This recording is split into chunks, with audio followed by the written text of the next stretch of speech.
నారాయణ మంత్రి కామెంట్స్. అమరావతి నిర్మాణ పనులు చాలా వేగంగా జరుగుతున్నాయి. 350 కిలోమీటర్లు ట్రంక్ రోడ్, 1500 కిలోమీటర్లు లేఅవుట్ రోడ్ల నిర్మాణ పనులు చాలా వేగంగా జరుగుతున్నాయి.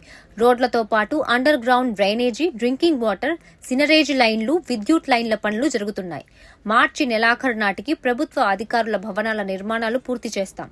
మొత్తం 4026 ఇళ్ల నిర్మాణాలలో 3500 ఇళ్లు మార్చి నెలాఖరుకు పూర్తవుతాయి. ప్రభుత్వ భవనాలతో పాటు ప్రైవేట్ సంస్థల నిర్మాణాలు కూడా వేగంగా జరుగుతున్నాయి. రోడ్స్, మెయిన్ ట్రంక్ రోడ్స్ కానీ, అదేవిధంగా లేఅవుట్స్ రోడ్స్ కానీ, అదేవిధంగా అధికారులకి హౌసెస్లో 2 రకాలు అపార్ట్మెంట్స్ కడుతున్నాం, అదేవిధంగా విల్లాస్, ఇవన్నీ కూడా ఎంతో వేగవంతంగా జరుగుతున్నాయి. అయితే ఈ ప్రభుత్వం రాగానే గత ప్రభుత్వం చేసిన అవకతవకల వల్ల అనేక సమస్యలుంటే లీగల్ ఇష్యూస్ అన్నింటినీ ఓవర్కమ్ చేసి వాటన్నిటికీ మళ్ళా ఆ టెండర్లన్నీ క్యాన్సిల్ చేసి 14-19 మళ్ళా టెండర్లు పిలవటం, టెండర్లు పిలిచిన వెంటనే వర్షాలు ఈ సంవత్సరం అధికంగా 4 నెలల పైగా రావటం, ఆ 4 నెలల వర్క్ ఇక్కడ చాలా తక్కువగా జరిగింది. అయితే వర్షాలు అయిపోగానే ఏదైతే టెండర్లు పిలిచామో ఆ వర్క్స్ అన్నీ ఇటు ట్రంక్ రోడ్స్ 350 కిలోమీటర్లు ట్రంక్ రోడ్స్ కావచ్చు, 1500 కిలోమీటర్లు లేఅవుట్స్ రోడ్స్ కావచ్చు. ఇక్కడ రోడ్స్ అంటే ఉత్తర రోడ్డే కాదు, ఉత్తర రోడ్డు అయితే 6 నెలలు అయిపోతుంది. రోడ్డు పక్కనే యూజీడీ 100% యూజీడీ చేస్తున్నాం. అంటే ప్రతి ఇంటి బాత్రూమ్ నుంచి కానీ, టాయిలెట్స్ నుంచి కానీ, కిచెన్ నుంచి వచ్చే వాటర్ అంతా భూమి లోపల వెళ్ళిపోయేటట్టుగా, తర్వాత మళ్ళీ రీయూజ్ ఆ వాటర్ని మళ్ళీ ట్రీట్ చేసి మళ్ళీ దాన్ని గార్డెన్స్కి వాటి వాడేటట్టుగా రీయూజ్ లైన్స్, అదేవిధంగా ఎలక్ట్రికల్ లైన్స్ అన్నీ కంప్లీట్గా గ్రౌండ్లోనే, అదేవిధంగా టెలిఫోన్ లైన్స్ అవి కూడా గ్రౌండ్లోనే, డ్రింకింగ్ వాటర్ ఎట్లా గ్రౌండ్లోనే ఉంటుంది. ఇట్లా ప్రతి ఒక్కటి అండర్ గ్రౌండ్లో వచ్చే విధంగా ఒక ఇంటర్నేషనల్ స్టాండర్డ్లో కట్టాలని గవర్నర్ ముఖ్యమంత్రి గారు ఇచ్చిన ఆదేశం మేరకు టెండర్లు పెట్టడం జరిగింది. అవన్నీ జరుగుతున్నాయి. మేజర్గా ఇన్ని రకాల పైప్ లైన్లు వేయటం వల్ల కొంత టైం పడుతుంది. ఏదేమైనా టార్గెట్ ప్రకారం 2027 ఎండ్కి ఏదైతే ఈ ట్రంక్ రోడ్స్ కావచ్చు, లేఅవుట్స్ రోడ్స్ కావచ్చు, ఇవన్నీ పూర్తి అయ్యేటట్టుగా ప్రణాళిక జరిగే విధంగా ముందుకు పోతున్నాయి. అదేవిధంగా ఏదైతే అధికారుల కోసం 4026 హౌసెస్, అటు అపార్ట్మెంట్లు కావచ్చు, విల్లాస్ కావచ్చు, కన్స్ట్రక్షన్ జరుగుతున్నాయో ఎంతో వేగవంతంగా జరుగుతున్నాయి. ఎమ్మెల్యేస్ అయితే ఆల్మోస్ట్ అయిపోయింది, కేవలం ఇంటీరియర్ వర్క్ యాక్చువల్ జరుగుతుంది. అది ఎమ్మెల్సీది కూడా దాదాపు అయిపోవచ్చింది. అదేవిధంగా మినిస్టర్స్ యొక్క విల్లాస్ కావచ్చు, అదేవిధంగా జడ్జెస్ యొక్క బంగళాలు కావచ్చు, ఐఏఎస్ ఆఫీసర్ల యొక్క బంగళాలు కావచ్చు, ఇవి కూడా ఎంతో వేగవంతంగా యూజ్ జరుగుతాయి. ఇవన్నీ కూడా మార్చ్ ఎండింగ్కి అయిపోయి ఏప్రిల్కి వాళ్ళకి హ్యాండ్ ఓవర్ చేసేటట్టుగా యాక్చువల్గా ఇన్స్ట్రక్షన్ ఇచ్చింది. అదే పదాలు యాక్చువల్గా ఈరోజు అన్ని వర్క్ జరుగుతున్నాయి.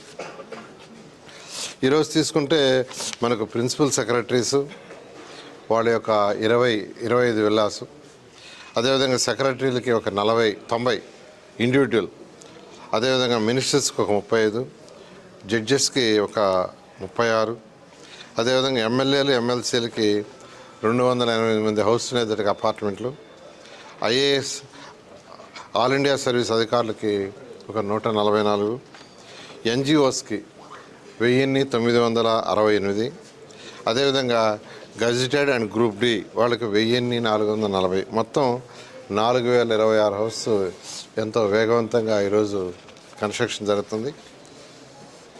ఇదే విధంగా గ్రీన్ అండ్ బ్లూ ముఖ్యమంత్రి గారు దీన్ని డిజైన్ చేసేటప్పుడు చాలా క్లారిటీగా ఇచ్చారు. ఇన్స్ట్రక్షన్ ఇంటర్నేషనల్ స్టాండర్డ్లో ఉండాలి. గ్రీన్ అండ్ బ్లూకి హై ప్రయారిటీ అంటే 30% ఏరియా ఇక్కడ గ్రీన్ అండ్ బ్లూ పెట్టాం. ఇందులో కొండవీటి వాగుంది, పాలవాగుంది. ఆ 2 వర్క్స్ కూడా ఎంతో వేగవంతంగా జరుగుతున్నాయి. అవి కాకుండా 3 రిజర్వాయర్స్ ఉన్నాయి. ఆ 3 రిజర్వాయర్స్ వర్క్ కూడా ఎంతో వేగవంతంగా జరుగుతుంది. ఈ విధంగా అమరావతి క్యాపిటల్ సిటీలో ఏదైతే వర్క్స్ టేకప్ చేసో అన్ని వర్క్స్, ఈ వర్క్ ఆ వర్క్ అన్ని ఇవన్నీ కూడా అధికారుల భవనాలు అయితే ఏప్రిల్ హ్యాండ్ ఓవర్ చేయటం, మిగతా యొక్క ట్రంక్ రోడ్స్ లేఅవుట్స్ అయితే 2027 డిసెంబర్ లోపల పూర్తయ్యేటట్టుగా ఐకానిక్ టవర్స్ ఏదైతే అడ్మినిస్ట్రేటివ్ ఐకానిక్ టవర్స్ 5 టవర్స్ పెట్టాం. అదేవిధంగా అసెంబ్లీ 250 మీటర్లు ఎత్తుండే హైట్ ఉండే అసెంబ్లీ, అదేవిధంగా హైకోర్టు, అదేవిధంగా గవర్నర్ బంగ్లా, ఇవన్నీ కూడా ఎంతో వేగం. అవి అయితే 3 ఇయర్స్లో మనం ఎప్పుడైతే టెండర్ ఇచ్చామో టెండర్ నుంచి 3 ఇయర్స్లో కంప్లీట్ అయ్యేటట్టుగా ఈ విధంగా ఈరోజు అమరావతి క్యాపిటల్ సిటీలో వర్క్స్ అన్ని జరుగుతున్నాయి. గౌరవ ముఖ్యమంత్రి గారు ఈ అమరావతి క్యాపిటల్ సిటీలో ఏదైతే రైతుల దగ్గర నుంచి ల్యాండ్ పుల్లింగ్లో 34,000 ఎకరాల అరెస్ట్ తీసుకున్నామో దానికి విలువ రావాలంటే ఈ ట్రంక్ రోడ్లు, లేఅవుట్స్ రోడ్స్, తర్వాత ఈ భవనాలే కాదు, అనేక ఆర్గనైజేషన్ ఇక్కడికి రావాలని అనేక ఆర్గనైజేషన్ విట్టు, ఎస్ఆర్ఎం, అమృతం, ఎలా అనేక యూనివర్సిటీస్కి, హోటల్స్కి, స్కూల్స్కి, హాస్పిటల్స్కి, అదేవిధంగా బ్యాంక్స్, ఇన్సూరెన్స్ కంపెనీస్కి ల్యాండ్ ఇవ్వడం జరిగింది. వాళ్ళు కూడా చాలామంది వర్క్స్ టేకప్ చేశారు. మిగతా వాళ్ళు కూడా ఫైనాన్షియల్ క్లోజర్స్లో ఉన్నాయి. వాళ్ళు కూడా చాలా తొందరలో స్టార్ట్ చేయబోతున్నారు. ఇది కాకుండా ఈ యొక్క ఏరియాకి భూమిలు కూడా, రైతుల యొక్క భూమిలు కూడా నిలవాలి, పెరగాలంటే అనేక ఆర్గనైజేషన్స్ రావాలని ఒక ఇంటర్నేషనల్ స్పోర్ట్స్ సిటీ కట్టాలని ఆదేశించారు. అదేవిధంగా ఇంటర్నేషనల్ ఎయిర్పోర్ట్ హైదరాబాద్లో ఏ విధంగా అయితే ఆ రోజు ముఖ్యమంత్రి గారు 5,000 ఎకరాలతో ఇంటర్నేషనల్ ఎయిర్పోర్ట్ని ఆ రోజు డిజైన్ చేయబట్టి ఈరోజు హైదరాబాద్కి అదే మెయిన్ అయింది. అలాంటిది ఒకటి. అదేవిధంగా స్మార్ట్ ఇండస్ట్రీస్, ఈ 3 టేకప్ చేయమన్నారు. దానికి ఫస్ట్ ఇంటర్నేషనల్ స్పోర్ట్స్ సిటీ చేయటం కోసంగా అటు లండన్, ఖతార్ ఈ 2 యాక్చువల్గా పోవటం, అక్కడ ఉన్న వాళ్ళ అధికారులతో వాళ్ళతో కూడా యాక్చువల్గా డిస్కస్ చేయడం జరిగింది. ఎందుకంటే 16,667 ఎకరాలు ల్యాండ్ పుల్లింగ్ నోటిఫికేషన్ ఇచ్చి ల్యాండ్ పుల్లింగ్ ప్రాసెస్ జరుగుతుంది. ఆ ల్యాండ్ పుల్లింగ్ ప్రాసెస్ అయ్యే లోపలే అక్కడ కూడా ఇంటర్నేషనల్ స్పోర్ట్స్ సిటీని, ఆ ఏరియాలో ఇంటర్నేషనల్ స్పోర్ట్స్ సిటీ అనుకున్నాం. ఎందుకంటే ఈ 16,667 ఎకరాలు ల్యాండ్ పుల్లింగ్ చేసే ముందే చెప్పాం, అక్కడ ఇన్నర్ రింగ్ రోడ్డుకి, రైల్వే ట్రాక్కి ఒక ఇంటర్నేషనల్ స్పోర్ట్స్ సిటీని డిలే కాకుండా ముఖ్యమంత్రి గారు ఏదైనా టేకప్ చేయమన్నారు. ఆ నేపథ్యంలో అవి 2 స్టడీ చేయటం వచ్చింది. అంటే లేటెస్ట్గా కట్టింది ఖతార్లో యాక్చువల్గా వాళ్ళు స్పోర్ట్స్ సిటీ కట్టారు. లండన్ ఒలింపిక్స్ అప్పుడు లండన్ వాడు కట్టారు. అవి 2 స్టడీ చేసి వచ్చాం. మళ్ళా కూడా అక్కడ ఉన్న వాళ్ళతో కూడా ఎవరైతే అవి చేశారో ఆ యొక్క నేషనల్, ఇంటర్నేషనల్ ఆర్కిటెక్చర్స్ ఉన్నారో వాళ్ళని కూడా కాంటాక్ట్ చేయమని అధికారులకు ఇచ్చాం. వాళ్ళు కూడా కాంటాక్ట్ చేస్తారు. దాని మీద ముందుకు పోవడం జరుగుతుంది. వాళ్ళు డిజైన్ అది ఇవ్వాలి, ఇంకా అది ఇవ్వలేదు. దాని డిజైన్ అది తీసుకున్న తర్వాత ఎంత కావాలో అంతవరకు అలాట్ చేయడం జరుగుతుంది. రెండో దశ ల్యాండ్ పూలింగ్ మీరు తీసుకుంటున్నారు. తొలి దశలో వచ్చినంత వేగంగా రెండో దశలో ల్యాండ్ పూలింగ్ ద్వారా రైతులు ల్యాండ్ ఇవ్వడానికి అంత సుముఖంగా రావట్లేదని ఒక ప్రచారం లేదు సార్. అటువంటిది ఏం లేదండి. గ్రామాల వైజ్ యాక్చువల్గా మీటింగ్ పెడుతున్నాం. ఒక్కొక్క గ్రామంలో అన్నీ తొందరపడి అదరవదరా కాకుండా గ్రామాల వైజ్ పెట్టి వాళ్ళ సమస్యలు ఏదన్నా ఉంటే వాటిని కూడా డిస్కస్ చేసి 1 by 1 డిస్కస్ చేస్తూ, నేను యాక్చువల్గా భాష్యం ప్రవీణ్ గారు యాక్చువల్గా గ్రామాలు తిరగడం జరిగింది. మరొక గ్రామం కూడా తిరగాలి. అదేవిధంగా నెక్స్ట్ శ్రావణ్ ఎమ్మెల్యే గారి యొక్క ఏరియాలో కూడా ఒక్కొక్క గ్రామం తిరిగి ఆ తర్వాత 1 by 1 చేస్తూ నిదానంగా పోతుంది. ఎందుకంటే అనేక సమస్యలు ఉన్నాయి. అసైన్మెంట్ ల్యాండ్స్ అని, తర్వాత లోకల్ కొన్ని ల్యాండ్స్ డిస్ప్యూట్స్, అవన్నీ కూడా అంటే ఫస్ట్ ల్యాండ్ పుల్లింగ్లో చేసిన అనుభవాన్ని బేస్ చేసుకొని 1 by 1 చేస్తూ నిదానంగా పోవటం తప్పితే ఏవి కాదు. వాళ్ళు ఇంట్రెస్ట్గా ఉండారు, విల్లింగ్గా ఉంటారు. వాళ్ళు అడిగేది ఒకటే, మాకు ఇమీడియట్గా టేకప్ చేయండి. గత 14-19 లాగా లేట్ కాకుండా, అప్పుడు కూడా లేట్ కాదండి, 2017 చివరికి యాక్చువల్గా టెండర్లన్నీ పిలిచాం. అంటే ఎలక్షన్స్కి 1 year ముందు. బట్ ఇప్పుడు అట్లా కాకుండా ఆల్రెడీ పిలిచాం, వర్క్స్ జరుగుతున్నాయి. అదేవిధంగా కొత్తగా తీసుకునే దాంట్లో కూడా వీలైన తొందరలో వాళ్ళు స్టార్ట్ చేయమన్నారు. వాళ్ళకి కూడా చెప్పాం, మీరు ల్యాండ్ కూడా తొందరలో ఇస్తే 80% ల్యాండ్ ఇవ్వగానే ఆ వర్క్స్ కూడా టేకప్ చేసి వీలైన తొందరలో కంప్లీట్ చేస్తామని చెప్తున్నారు. ఆఫీస్ కాంట్రాక్టర్ లోకల్గా వాళ్ళు నార్మన్ ఫాస్ట్ ఇద్దరు కలిసి డిజైన్ చేస్తున్నారు. ఇక్కడ ఆ ఎల్ఎన్టీ వాళ్ళు, ఎన్సీసీ వాళ్ళు, షాపుంజీ వాళ్ళు నార్మన్ ఫాస్టర్ యొక్క లండన్ నుంచి వచ్చి యాక్చువల్గా ఇక్కడే ఉన్నారు. ఇక్కడ బాంబేలో వాళ్ళు డిస్కస్ చేస్తున్నారు డిజైన్స్ మీద. అందువల్ల మేము అక్కడ కలవలేదు. 9వ తేదీ మళ్ళీ విజయవాడకు వస్తున్నారు. 9th నుంచి వాళ్ళు ఇక్కడ ఉంటున్నారు. దానికి సంబంధించి యాక్చువల్గా అటు ముఖ్యమంత్రి గారు కేంద్రంతో మాట్లాడుతున్నారు. మన మంత్రులు మన ఎంపీలు కూడా యాక్చువల్గా దాని మీద ఫాలోఅప్ చేస్తున్నారు. వీలైనంత తొందరగా అది అయిపోవటం జరుగుతుంది. Thank you.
ఏదైతే